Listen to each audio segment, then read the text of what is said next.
Synopsis: Clara Voss discovers a hidden room in her Boise home, revealing an intruder's surveillance.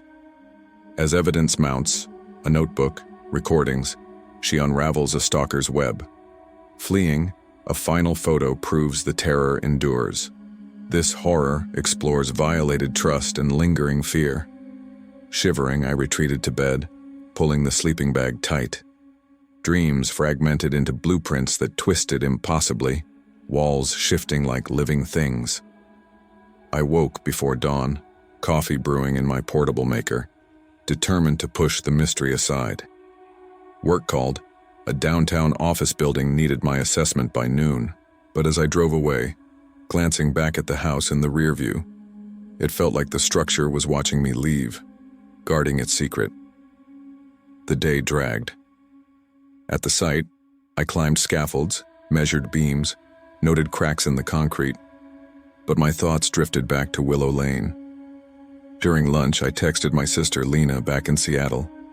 "New house has a weird wall, measurements off." She replied with laughing emojis. "You're such a nerd. Probably ghosts." I rolled my eyes, but the joke lingered. Ghosts? No, I dealt in facts, not phantoms. Still, by afternoon I detoured to the county records office, pulling the house's history. Built in 1964 by a local developer, sold multiple times. The last owner, Victor Hale, bought it in 2022, sold in 2023 after just a year. No permits for major remodels, no red flags. Hale was listed as a software engineer, reclusive type. Back home, I attacked the unpacking with renewed energy, hanging curtains in the living room, stocking the kitchen with basics. But the den called to me. I stood before the cabinet, hands on hips. Tomorrow, I promised myself. That night, dinner was a simple salad eaten while scrolling real estate forums on my laptop. Stories of hidden rooms popped up, Prohibition-era speakeasies, panic rooms, even cult hideouts. One post detailed a homeowner finding a secret attic space with old letters. Harmless mostly, but others whispered of squatters, of spaces used for surveillance. I closed the laptop, unease settling like fog. In bed, the house's sounds amplified, the tick of the clock, the whoosh of wind against windows. Around 2 a.m., a faint scrape echoed from downstairs like furniture shifting. I sat up, heart pounding. "Just the house," I whispered. But sleep evaded me until morning light filtered through the blinds. The next day, Sunday, I dove in. I cleared the den, moving the few boxes I'd stacked there. The cabinet was heavier than expected. I used a dolly to inch it aside, revealing the wall fully. The paint was indeed fresher, a subtle mismatch in shade. I ran my hands over it, feeling for seams. There, a faint line etched like a doorframe, 3 feet wide, 4 high. My breath caught. This wasn't random, it was intentional. I stepped back, staring. Who builds a hidden door in a suburban split level, and why seal it so carefully? I grabbed my phone, snapping photos, then called Nate, my contractor friend. "Hey, got a mystery wall. Think you could swing by next week?" He agreed, curiosity piqued. For now, I left it, but the discovery buzzed in my veins like caffeine. As the week progressed, the house felt different. Warmer during the day, but at night that draft from the gap chilled the den. I avoided the room after dark, focusing on work. But Thursday evening, while cooking pasta, I heard it again, that scrape, followed by a soft thud. I froze, ladle mid-stir. From the den, I crept closer, ear to the wall. Silence. "Imagination," I muttered, but my appetite vanished. Friday morning, I couldn't wait for Nate. I wedged a flathead screwdriver into the seam and pried gently. The panel resisted, then popped with a sigh, swinging inward. Darkness greeted me, the chemical scent stronger. I flicked my flashlight on, revealing a narrow chamber 5 feet deep, walls unfinished drywall, floor concrete. A bare bulb hung from a wire, unlit. And there, on the floor, a cigarette butt, filter pristine. My mind reeled. Someone had been here. Recently. Chapter 2. The Hidden Door. The hidden room stared back at me like a void, swallowing the flashlight's beam. I stood frozen in the den, the panel swung open on silent hinges, revealing a space that shouldn't exist. The air inside was cooler, laced with that sharp metallic tang. Bleach, or something more sinister? I stepped closer, heart hammering against my ribs, sweeping the light over every inch. The walls were raw drywall, taped but unpainted, with pencil marks where studs should be but weren't. The ceiling was low, joists exposed, and bolted into one was a small metal hook, chrome gleaming as if installed yesterday. It dangled empty, but its purpose nagged at me. Surveillance? A light fixture? Or a restraint? On the floor, besides the cigarette butt, lay a crumpled wrapper from a protein bar. Chocolate peanut butter flavor. I don't eat those. The concrete was scuffed in places like feet had paced there. No dust bunnies, no spider webs. This room was used, maintained. My skin crawled. I backed out, slamming the panel shut with more force than needed.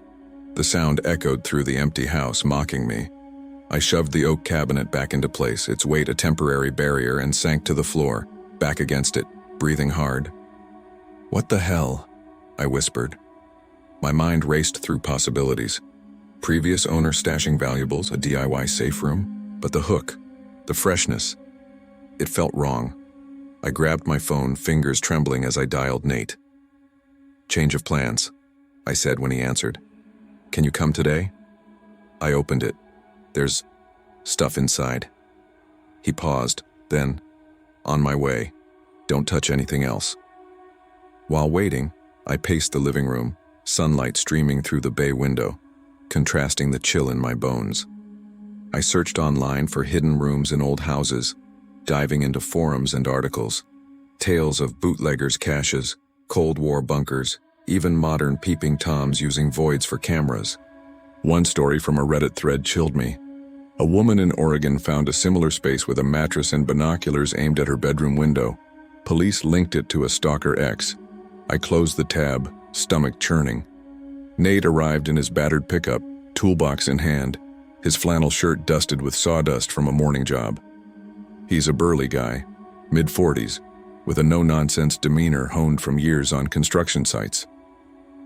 "Show me," he said, skipping pleasantries. I led him to the den, moved the cabinet, and pried the panel open. He whistled low. "That's no utility chase. Someone built this intentional." He stepped inside, flashlight probing. "Hooks for a camera maybe, or a pulley. See the wiring, exposed but recent. Could power a device. And this butt, Marlboro, fresh. No one's been squatting long-term, but..." He trailed off, eyes narrowing at the wrapper. "We need to call the cops, Clara. This ain't right." I nodded, but curiosity burned. "Let's check the house first. Attic, basement." The split level had a partial basement, mostly storage, and an attic access in the hall ceiling. We started downstairs, Nate's light cutting through dust motes. Boxes from the previous owner, Hale, still stacked in corners, labeled books and misc. We rifled through a few, old novels, tools, nothing suspicious. The furnace hummed innocently, no hidden doors. Up in the attic, we pulled down the ladder, climbing into sweltering heat. Insulation blanketed the floor, rafters stretching into shadows. Nate crawled ahead, checking vents. "Here's something," he called. A section of insulation was disturbed, pushed aside near a vent grate. Below it, my master bedroom. Sightline straight down, if someone's up here. He didn't finish. We found no one, but the implication hung heavy. Back in the kitchen, over coffee, Nate pressed. "Police, now." I called the non-emergency line, explaining the hidden room, the items. "We'll send someone," the dispatcher said. 2 officers arrived an hour later, uniforms crisp, expressions neutral. Officer Ramirez, a woman with sharp eyes, and her partner Jenkins, burly like Nate. They inspected the room, bagged the butt and wrapper. "Could be a holdover from the last owner," Ramirez said, "or a squatter slipping in. We'll run prints, but don't hold your breath." They swept the house, finding a loose window latch in the guest room. "Entry point?" Jenkins suggested. Get alarms. They left with promises to follow up, leaving me unsettled. Nate stayed, helping install basic locks and a motion light outside. Crash at my place if you want, he offered. I declined. I need to face this. That night I set up camp in the living room sleeping bag by the fireplace, a baseball bat nearby. The house felt alive, every creak a potential footstep. Around 1 a.m. the scrape returned, faint, from the den. I bolted upright, bat in hand, creeping closer. Pressing my ear to the cabinet, I heard breathing, soft, rhythmic. Or was it the wind? I backed away, heart racing, dialing 911. I think someone's in my house, I whispered. Police returned, searched, found nothing. Could be animals, Ramirez said, but her eyes doubted it. I didn't sleep after they left, staring at the den until dawn. The next days blurred. Work distracted me, assessing a bridge project, but home loomed. I researched Hale more. LinkedIn showed him as a coder, no social media. Neighbors were unhelpful. The elderly couple next door said he kept to himself, always tinkering at night. I installed cameras myself, one in the den aimed at the panel. Then, Tuesday night, the motion alert pinged at 2:15 a.m. Footage showed the panel ajar, a shadow flitting inside. Gone in seconds. I called Nate. Someone's using it, now. The camera footage replayed on my phone, a grainy loop of shadow and motion that sent ice through my veins. The hidden panel cracked open just enough for a figure, human, hooded, to slip inside, then shut seamlessly. No face, no details, just presence.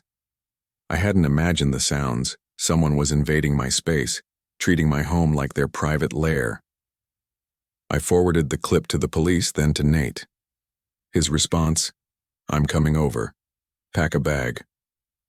While waiting, I barricaded the den door with a chair, though it felt futile. The house, once a sanctuary, now pulsed with threat. Every shadow elongated, every draft whispered intrusion. Nate arrived with coffee and determination. "We're tearing it apart," he declared, sledgehammer ready. We moved the cabinet, pried the panel wide, exposing the room fully. Besides the hook and wiring, we found more. A rolled sleeping bag tucked in the corner, a water bottle with condensation, recent use, and a small notebook spiral-bound, pages filled with neat script. I flipped it open, breath catching. Timestamps, March 15th, 10:42 p.m. Arrives home, kitchen light on, 11:15 p.m. Bedroom reading, 1:30 a.m. Footsteps in hall. My life cataloged. Pages went back weeks, noting routines, even what I ate. "Jesus," Nate muttered. "This guy's obsessed." We called the police again. Ramirez and Jenkins returned, faces grim. They bagged everything, dusted for prints. "Stalker profile," Ramirez admitted. "We'll expedite." They discovered a crawl space access under the house leading to the room via a vent. "Entry from outside," Jenkins said. "Sealed it?" I nodded, but fear gnawed. "Who? Why me?" That afternoon I visited the realtor, demanding more on Hale. "Quiet guy," she said. "Sold quick, no issues." But her eyes shifted. Pressed, she admitted rumors. Hale had a falling out with a business partner, left town abruptly. Nate helped fortify, new locks, bars on windows. "Stay vigilant," he said. I did, but nights tortured me. Alerts pinged sporadically. Shadows outside, but no breaches. Then Friday a package arrived, no sender. Inside a USB drive. Plugging it in, foolishly perhaps, it held audio files. My voice humming in the shower, phone calls echoed, recorded from inside. Panic surged. Police took it, but prints clean. "Sophisticated," Ramirez said. "We're watching." Saturday, Nate and I explored the attic again. Disturbed insulation led to another vent, over the kitchen. "Listening posts," he growled. We sealed them, but the damage was done. My privacy, shredded. Sunday, a breakthrough. Police linked the notebook handwriting to a petty thief, but no match. Hale, untraceable. That night, the final alert, Footage of the panel opening, a figure emerging, staring at the camera. Then a note left. I see you. I fled to Nate's, house abandoned. At Nate's, safety was relative. His guest room was cozy, but nightmares invaded, walls closing, eyes watching. Days passed in a haze. I listed the house, disclosure full. Hidden room, intruder. Buyers balked, but an investor bit, seeing character. Moving to a high-rise, I sought anonymity in steel and glass, but habit stuck. Checking vents, tapping walls. Weeks later, forwarded mail brought an envelope. No stamp. Inside, a Polaroid, me in the den, from above. The Hook's view. I burned it, but the image lingered. Police. No leads. The watcher vanished, but doubt remained. Was he gone? Or waiting? Now every creak echoes threat. Home? An illusion. Shadows hide eyes, always.